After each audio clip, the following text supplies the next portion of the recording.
ዘብኩ ማለት ነው።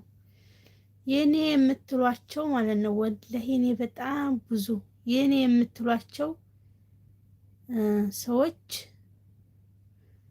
ብዙ ጊዜ መተው ሰፖርት አያረጉም። ያኔ አሁን እስቲ በገንዘብ እርዳታ አልተባሉም። ያኔ የቅርብ ሰው ብላችሁ የምታውቋቸው ሰዎች እዚህ ጋር መተው ምናምን እንትን አይሉም። በብዛት መተው አያበረታቱም ማለት ነው። ብቻ ነው ያላቅም። እናንተ የተሻለ ቦታ ላይ የተሻለ ነገር ያገኛችሁ እየመሰላችሁ ይሆን ወይስ ደግሞ የእናንተን ስኬት አይፈልጉ ይሆን አላቅም። የምሬን ነው። የቅርብ ሰው የእናንተ የቅርብ ሰው ወይም የእናንተ ጓደኛ የሆነ ሰው ግን መጥቶ እንደዛ አብሽሩ ምናምን አይላችሁም። የምሬን ነው። ስለዚህ ራሳችሁን ከማንም አትጠብቁ።